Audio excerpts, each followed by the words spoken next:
Hello, and welcome to the 11th episode of If Women Were Meant to Fly, the Sky Would Be Pink. Changing Perceptions. And this is a Pride special. I'm Enid O'Turn.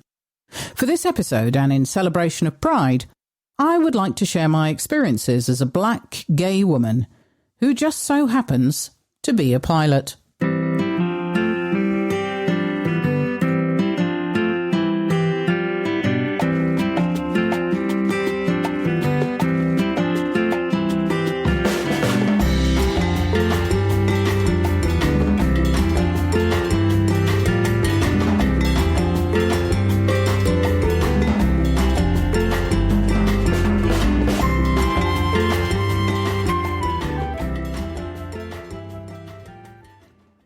I had reached the next level in my life.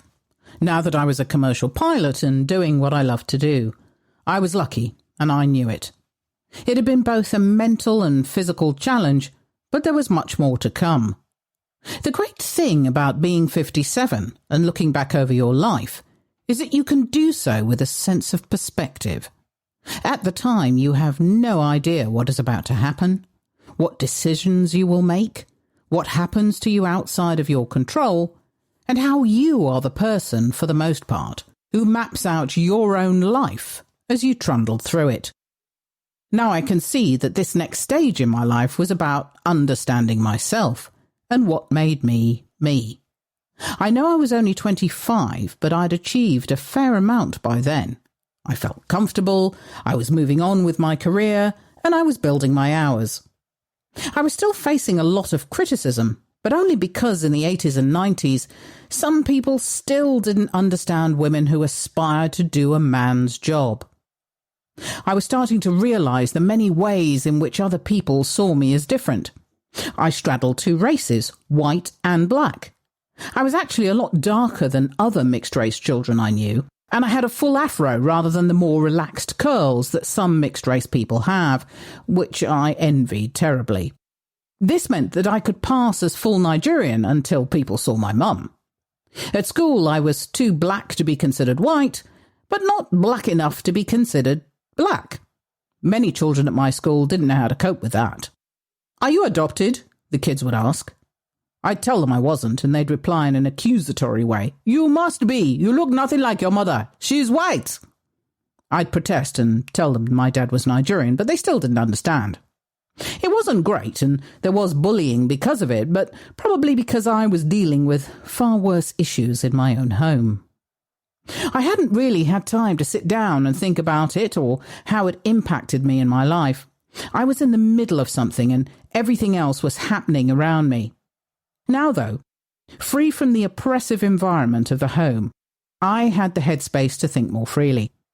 I was starting to understand that I wasn't your standard girl or your standard woman. One of the things that I'd always promised myself was that I would never, never allow society to dictate what I did with my life, whether they liked it or not. I had one shot at this. I was going to do what I wanted to do. I was going to forge ahead and I was going to fight. And sometimes it takes you almost a lifetime to realise that you have to pick your battles. But I think I did okay. I pushed boundaries, I guess, but I really was just being myself. I look back and I think, wow, some of those decisions I made. If I'd had the knowledge now that I didn't have then, I probably wouldn't have done it that way. But, it happened and it worked out okay for me, or sometimes it didn't. But obviously I lived to tell the tale. I was busy. I had to work that much harder in many respects to prove that I could still do the same job as a man could, and that's just the way it was. It still happens, of course. It depends where you are, what region you're in, and who you have around you. It depends on a lot of things. But at that time, I had fought some battles, and now I was just sitting back and enjoying what I did and learning. Learning for me was the most important thing. Building my hours, becoming the best pilot that I could be, doing things right and playing by the rules. In my career, I was surrounded by haves and have-nots, and I started to understand that there was a stark split between rich and poor. I was well paid and I had a roof over my head. I had all of the things that I needed, and I didn't have to worry where my next meal was coming from. But I was working with operations staff and people who cleaned our airplanes and engineers who were right at the bottom of the economic ladder. I was working with people with whom I identified with and whom I had forged a relationship with. These people, without fear or favour, helped me, assisted me, supported and protected me as my career progressed, and I was determined to repay those people for doing just that.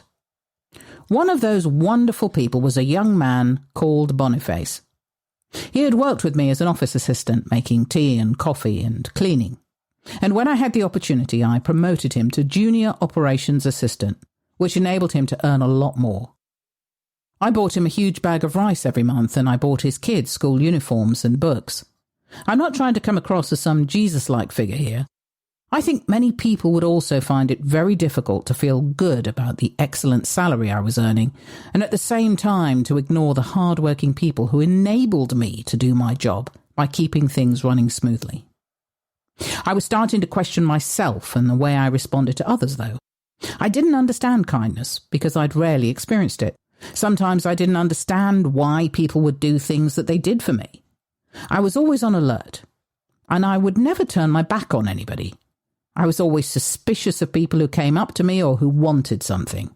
Everything was a trial for me, and whether I knew it then or not.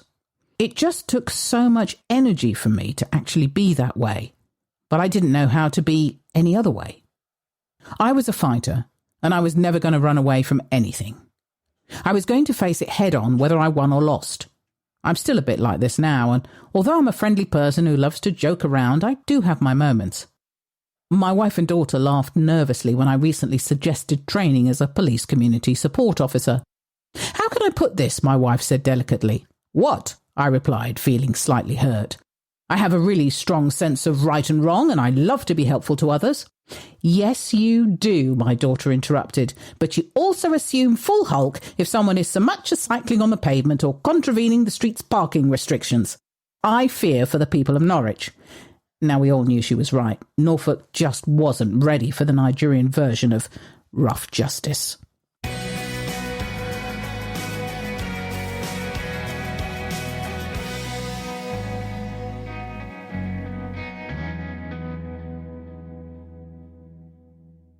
So back then I was starting to grapple with the big questions. What am I? Who am I? I never used the word gay, and I never used the word homosexual. I had no issue with those words in themselves. I just had never thought about them relating to me. I realised that something inside me was saying that I was perhaps drawn more to women than I was to men. I certainly wasn't in the right location for that to be happening. In Nigeria, being gay is not well received, and that's putting it mildly. It could literally be a question of life or death. And even if it wasn't that bad, there were plenty of fanatics in my local community who would be only too pleased to mow down a suspected lesbian. I realised that at that time in the 80s and 90s, you could not afford to be out and proud if you wanted to survive. Not in Africa. But at the same time, I certainly wouldn't pretend to be straight to appease my community. So I tried living my best life until things changed for the better. It was a strange feeling.